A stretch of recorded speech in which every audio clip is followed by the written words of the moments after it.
प्रधानमंत्री लाजिंदाबाद और कमल फूल के बटन अवैया 7 तारीख के दबाव। आज हम हैं छत्तीसगढ़ की पावर कैपिटल यानी कोरबा। कोरबा में 2024 का लोकसभा चुनाव बेहद दिलचस्प है। हालांकि माना जाता है कि कोरबा हर 5 साल में अपना लोकसभा सांसद बदल देती है। 2008 में कोरबा लोकसभा सीट बनी, उससे पहले ये जांजगीर का हिस्सा था, लेकिन डीलिमिटेशन के बाद एक नई सीट बनी।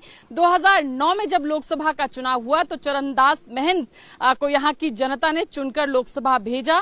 वो यूनियन कैबिनेट मिनिस्टर भी रहे, लेकिन 2014 में जनता ने उन पर भरोसा नहीं जिताया और चरणदास महंत को हार का सामना करना पड़ा। 2019 के लोकसभा चुनाव में जोचना महंत, जो चरणदास महंत की पत्नी हैं, उनको यहां की जनता ने चुनकर लोकसभा भेजा। अब 2024 में कोरबा लोकसभा सीट पर लड़ाई बेहद दिलचस्प है, क्योंकि एक तरफ सरोज पांडे हैं जो बीजेपी की फायरब्रांड नेता हैं, महिला मोर्चा की पूर्व अध्यक्ष रही और इसके अलावा राज्यसभा की सांसद भी रही। इसके अलावा इससे पहले दुर्ग से उन्होंने लोकसभा का चुनाव लड़ा और जीता भी। तो दूसरी तरफ जोचना महंत हैं जो पिछली बार 2019 में कांग्रेस के टिकट पर यहां से चुनाव लड़ी और लोकसभा तक पहुंची। इस बार 2024 में लड़ाई जोचना महंत बनाम सरोज पांडे है। देखना होगा कि जनता किसको यहां से चुनकर संसद भेजती है।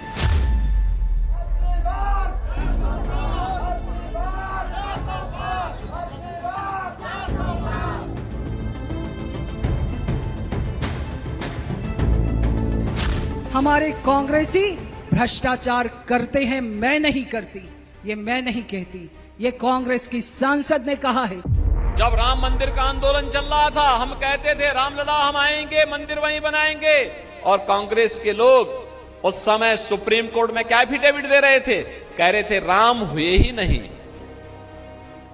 और जब अयोध्या में मोदी जी के प्रयास से रामलला फिर से विराजमान हो गए, अब कांग्रेस के लोग कहते राम तो सबके हैं।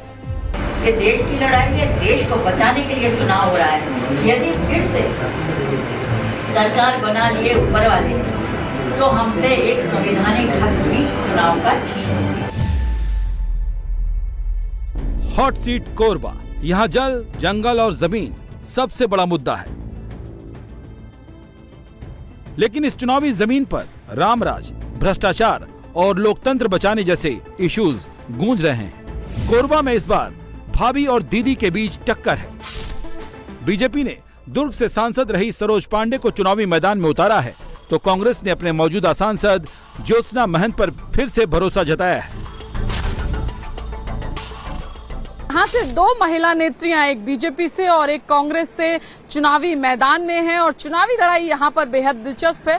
फिलहाल सरोज पांडे जी अपनी कैंपेनिंग पर यहाँ से निकल रही हैं और उनकी कैंपेनिंग कैसे हो रही है ये देखेंगे। दीदी सरोज पांडे, यहाँ लोग प्यार से दीदी उन्हें कहकर बुला रहे हैं। तो इस बार के चुनाव में सरोज पांडे यहाँ कोरबा से चुनावी मैदान में है। चुनावी कैंपेनिंग जो है लगातार जोर शोर से वो कर रही हैं, तो इसी चुनावी कैंपेनिंग में उनको फॉलो करेंगे, देखेंगे क्या बातें वो जनता से कह रही हैं और साथ ही मन टटोलेंगे जनता का भी कि क्या मूड जनता इस बार बना रही है। कोरबा की फाइट इस बार बेहद टाइट है, लिहाजा बीजेपी प्रत्याशी सरोज पांडे का प्रचार सुबह से ही शुरू हो जाता है। सरोज पांडे बस पर सवार होकर लोगों के बीच पहुंचती हैं, बीजेपी सरकार की उपलब्धियां बताती हैं, अपने 5 साल के विजन का ब्लूप्रिंट जनता के सामने रखती हैं। चुनावी मौसम में अपने व्यस्त टाइम को मैनेज करने के लिए उनका नाश्ता भी बस में ही होता है। कार्यकर्ताओं के साथ मीटिंग भी चलते चलते ही हो जाती है। कोरबा में कांग्रेस बाहरी वर्सेज लोकल का मुद्दा उठा रही है, लेकिन सरोज पांडे के मुताबिक कोरबा का मुद्दा लोकल या बाहरी नहीं, बल्कि भ्रष्टाचार और परिवारवाद है। हमारे साथ सरोज पांडे जी हैं, फायरब्रांड नेता हैं बीजेपी की, उनसे बातचीत करेंगे। इस बार चुनावी मैदान में कोरबा से वो उतरी हैं। सरोज जी, कैसा लग रहा है चुनाव? अब तो काफी घूम रही हैं आप, कैंपेनिंग भी मैं देख रही थी, स्केड्यूल एक के बाद एक लगे हुए हैं, तो कैसा दिन रहता है? काफी धूप भी है, गर्मी भी है। निश्चित तौर पे बहुत धूप है, धूप ज्यादा अब बढ़ रही है और चुनाव की गर्मी भी है, लेकिन चुनाव का बड़ा आनंद है। पारा दोनों तरफ हाई है, मौसम का भी और चुनाव का भी लेकिन अच्छा है और मुझे लगता है कि हमें बहुत जनता का बहुत आशीर्वाद मिल रहा है और बहुत अच्छे मतों से है भारतीय जनता पार्टी यहाँ जीतेगी। आप क्योंकि फायर ब्रांड नेता हैं, अपने भाषणों के लिए जानी जाती हैं। यहाँ पर दुर्ग से हालांकि आप पहले सांसद रहीं, राज्यसभा की भी रहीं। अब एक मुद्दा जो उठाती है आपके विरोधी पार्टी, वो कहती है आप बाहरी हैं, आप तो यहाँ से बिलोंग नहीं करती हैं। लोकसभा के चुनाव में राहुल गांधी अमेठी जाते हैं तो वो कहाँ बाहर हुए? वो वायनाड गए तो क्या वो बाहर हुए? सोनिया गांधी रायबरेली गई, वो बाहर हुई? वो भारत में आई तो क्या वो बाहर हुई? कांग्रेस पार्टी यहाँ इस विषय को उठाती है। ये लोकसभा का चुनाव है, ये देश का चुनाव है, ये देश के प्रधानमंत्री जी को चुनने का चुनाव है। तो निश्चित तौर पर अगर हमारे प्रधानमंत्री जी काशी में आके चुनाव लड़ते हैं, मैं भी इसी विषय को लेकर यहाँ पर कहना चाहती हूँ कि जब इनके पास कोई मुद्दा नहीं है, कोई बात नहीं है, तो ये इस बात को कहते हैं। दूसरी बात, कांग्रेस की जो प्रत्याशी हैं वो भी चांपा जांजगीर की हैं, तो वो भी बाहर की हैं, वो यहाँ की नहीं है।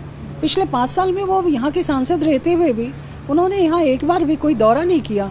चुनाव में पहले 5 साल पहले किया और आज भी किया, उपलब्धि के नाम पे शून्य है, कोई काम नहीं किया। भ्रष्टाचार यहाँ पे असीम है, परिवारवाद इनके यहाँ पर हावी है। पहले इनके ससुर रहे, फिर इनके पति रहे, लंबे समय तक इनके पति ने यहाँ पे शासन किया, और अभी वो स्वयं है। वो नितांत घरेलू महिला, केवल परिवारवाद के कारण उनको चुनाव लड़ा दिया, और पिछले 5 साल में घरेलू महिला होने के कारण उनकी उपलब्धि शून्य है। 2019 में बीजेपी यहां भले ही चुनाव हार गई, लेकिन 2024 में समर्थकों का जोश हाई है। राम का नाम और मोदी का काम बीजेपी के सपोर्टर्स पर सिर चढ़कर बोल रहा है। बेनिफिशियरी स्कीम्स कोरबा में गेम चेंजर साबित हो सकती हैं। क्या लग रहा है इस बार चुनाव में? चुनाव में तो अच्छा लग रही मैडम, और मोदी सरकार की गारंटी जो है ना, वो सबसे अच्छा है। बहुत सी मतलब वो योजना के बारे में बहुत कुछ काम कर रहे हैं मोदी सरकार जो है ना। विपक्ष तो कह रहा है बेरोजगारी है, महंगाई है, तो रहबे करेगा मैडम, वो तो है ना, नहीं रहेगा। वो तो बढ़ते जाएंगे, जनसंख्या वृद्धि से वो तो रोजगारी भत्ता मतलब वो बढ़ते जाएंगे, है ना। महंगाई तो होगा ही होगा। ये बताइए कि क्या इस बार छत्तीसगढ़ में होने जा रहा है, किसको जनता सपोर्ट करेगी? मोदी जी को। क्यों? वो बहुत अच्छे हैं। अच्छा जी, क्या अच्छा किया? सभी काम को जी, जैसे कि शिक्षा के मामले में, सड़क के मामले में, पानी के मामले में, आवास के मामले में, सभी के मामले में आगे हैं जी। क्या किया मोदी जी? रोड बनाया है, जनधन खाता खोलाया है, और चावल दे रहा है, 1000 पैसा डलवा दे रहा है। और क्या चाहिए आदमी को? और गरीब है ही नहीं है, सब गरीब के पास मोबाइल है, 10-10 हजार का पकड़ा है, वो थोड़ी है गरीब। आप बताइए क्या लग रहा है इस बार चुनाव मेरे में? को देखो, हमारे पंचायत में पानी का बहुत दुख है। मेरे को अभी पानी चाहिए तत्कालीन। पानी बड़ा मुद्दा है आप लोग? हाँ बस। और बताइए आपका क्या करते हो आप लोग? पढ़ रहे हो? पढ़ाई करती हूँ मैं। हाँ, तो क्या लग रहा है इस बार इलेक्शन में? इलेक्शन में लग रहा है कि इस बार तो भाजपा सरकार ही जीतेगी। अच्छा, हाँ। मनोज पांडे जी यहाँ से कैंडिडेट हैं क्या? हाँ, तो हम लोग सब सोच रहे हैं कि फूल छाप को ही भारी मदद से वोट देकर विजयी बनाए। अच्छा, क्यों, ऐसा क्या है? कि भाजपा सरकार सभी को मुफ्त में अनाज दे रही है। महतारी वंदना जो वृद्धा है, और क्या बोलते तलाकशुदा है, सबको काफी वो मतलब उन लोग को अच्छे से वो पैसा मिल रहा है, जिससे उनका घर गुजारा अच्छे से हो रहा है। सब चीज भाजपा सरकार अपने जनता को लेकर बहुत चिंतित है, इसलिए हम लोग अच्छा देख रेख करती है। सरोज पांडे एक सभा के बाद दूसरी सभा करती हैं, सपोर्टर्स के साथ सेल्फी खिंचवाती हैं। उनके प्रचार के फोकस में आदिवासी हैं, महिलाएं हैं, क्योंकि बीजेपी जानती है कोरबा का विनर वही होगा जिसके साथ आदिवासियों का समर्थन होगा। सरोज पांडे की हर सभा में एक ही नारा गूंज रहा है, और वो है अब की बार 400 के पार।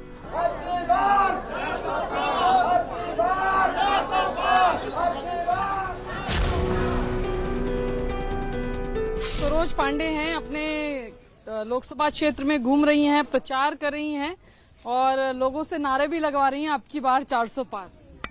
अब की बार 400 पार, उससे ज्यादा होगा, 400 से ज्यादा होगा। और मुझे लगता है कि इस क्षेत्र से भी छत्तीसगढ़ से हम 11 से 11 सीटें जीतेंगे। क्यों लगता है इस बार? 10 साल हो गए हैं। 10 साल एक लंबा अरसा होता है किसी भी सरकार के लिए, एंटी इनकम्बेंसी आ जाने के लिए।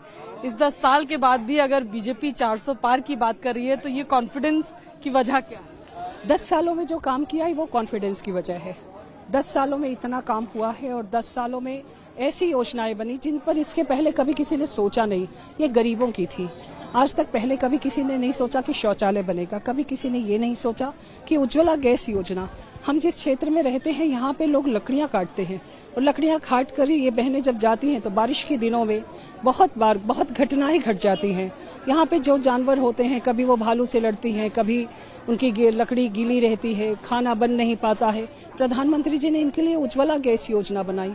आज़ादी के 70 साल के बाद इनके यहाँ शौचालय नहीं है। यहाँ पर प्रधानमंत्री जी ने इनको शौचालय बनाने के लिए शुरुआत किया।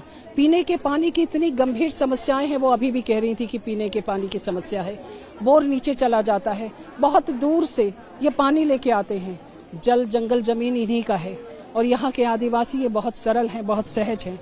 लेकिन जो सरकार की योजनाएं हैं वो पिछले 5 सालों में जिनको यहाँ पर मिलना चाहिए था, और इस क्षेत्र में लगातार महंत परिवार ही रहा है। ज्योत्सना महंत के पति, उनके ससुर लगातार वही रहे हैं, लेकिन क्षेत्र में विकास के नाम पर वो शून्य है। इसलिए मुझे लगता है कि यहाँ पर जो काम होने चाहिए थे वो पिछले वर्षों में नहीं हुए, और मोदी जी ने कामों को बहुत बारीकी से समझा, किया तो आधा अधूरा ही सही लेकिन पहुंचा। ज्योत्सना जो महंत हैं उनको आप हरा पाएंगी, आपको पूरी उम्मीद है जनता का साथ पूरा मिलेगा इस बार? वो जीत ही नहीं पाएंगे, वो जीतेंगे ही नहीं, पूरा विश्वास है और जनता का बहुत समर्थन है। बहुत बहुत शुक्रिया सरोज पांडे जी। तो साफ तौर पर कह रही हैं सरोज पांडे कि ज्योत्सना महंत जो है वो जीत ही नहीं पाएंगी। और देखिए इसी तरह से जनसभाएं जो कर रही हैं, शुरू में एक जनसभा की और इसी तरह से आज दिन भर जो है अलग अलग जगहों पर जनसभाएं सरोज पांडे करती रहेंगी। इलेक्शन कैंपेनिंग पूरे जोर शोर से छत्तीसगढ़ में इस वक्त चल रही है। हालांकि कोरबा में जो चुनाव है वो 7 मई को है, लेकिन तमाम जो उम्मीदवार हैं वो चुनावी मैदान में कैंपेनिंग के जरिए, रोड शोज के जरिए, जनसभाओं के जरिए जनता तक पहुंचने की कोशिश कर रहे हैं। कोरबा में 2019 का चुनाव काफी करीबी था। कांग्रेस की ज्योत्सना चरणदास महंत 5,23,410 वोट मिले थे, जबकि बीजेपी के प्रत्याशी ज्योति नंदुबे 4,97,061 वोट हासिल करने में कामयाब रहे। उनकी हार का अंतर महज 26,349 वोट का रहा। ऐसे में कांग्रेस 2024 के इस चुनाव में पूरा जोर लगा रही है। ज्योत्सना महंत के भी दिन की शुरुआत लोगों के साथ मुलाकात से होती है। कांग्रेस प्रत्याशी आदिवासियों से मिलती हैं, उनके सांस्कृतिक कार्यक्रमों में शामिल होती हैं।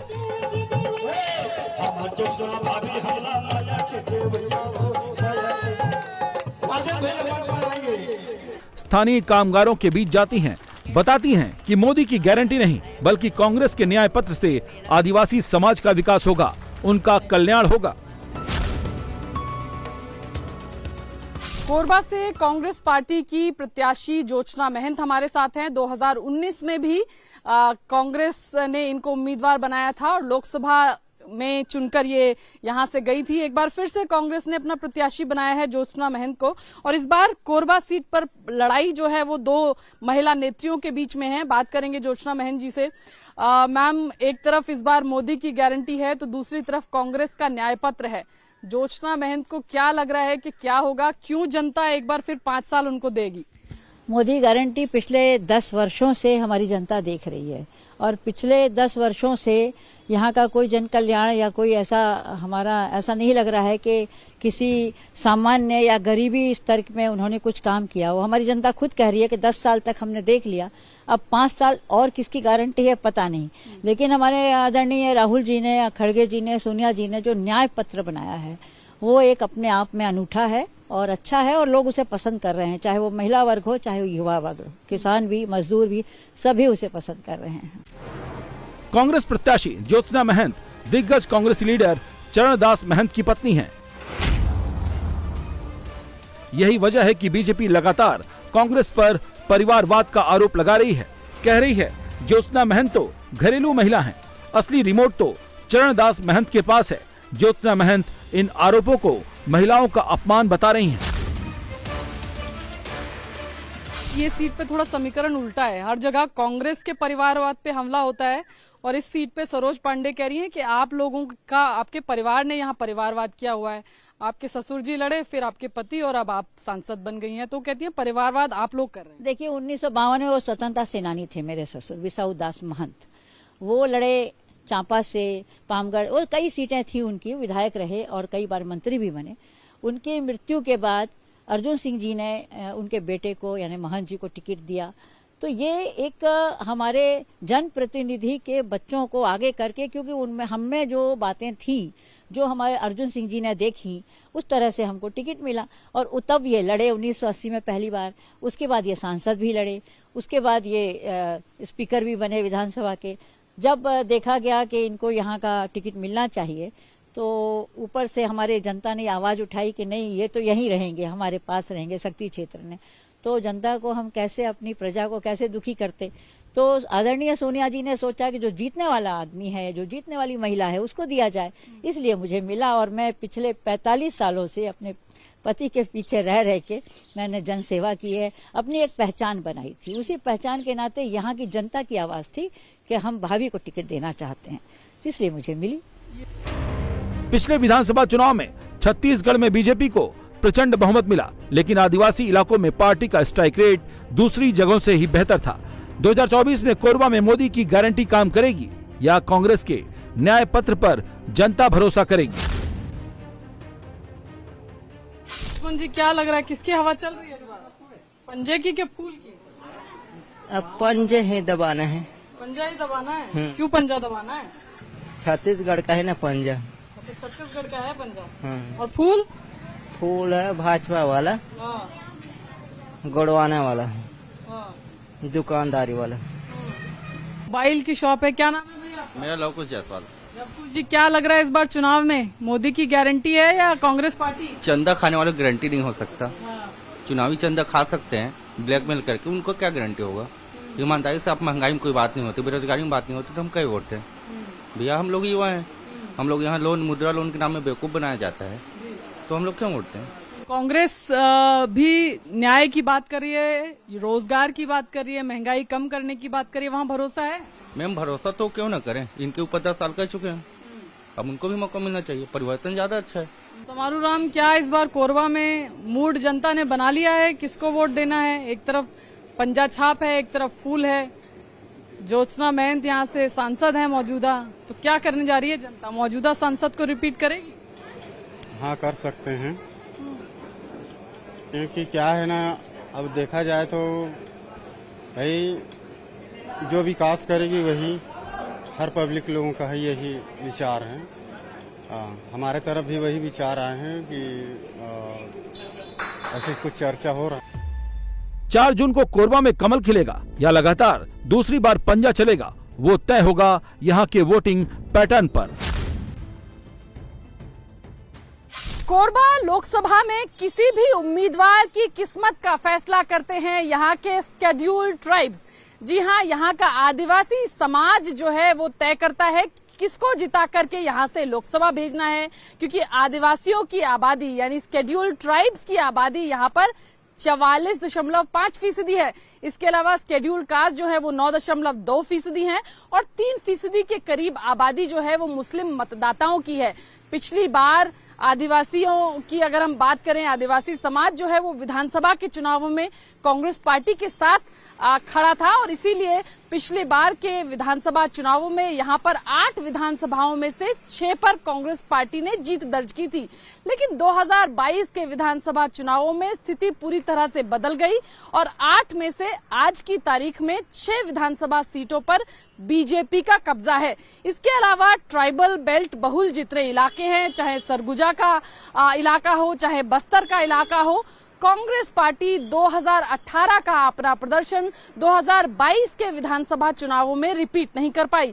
ऐसे में इन इलाकों में जहां पर शेड्यूल्ड ट्राइब्स आबादी जो है वो बहुतायत में है या उनकी संख्या ज्यादा है, उसमें क्या विधानसभा का ट्रेंड रिफ्लेक्ट करेगा या फिर आदिवासी मतदाता लोकसभा में एक अलग तरीके से वोट करेंगे? इस बार आंकड़े बदल गए हैं, राजनीति के समीकरण बदल गए हैं। विधानसभा में भी बीजेपी का प्रदर्शन अच्छा रहा। अब देखना होगा कि क्या लोकसभा में मोदी की गारंटी काम करेगी या फिर कांग्रेस पार्टी का न्याय पत्र मोदी की गारंटी पर भारी पड़ेगा। ये देखना होगा, इसका फैसला जनता करेगी। नतीजे 4 जून को आएंगे।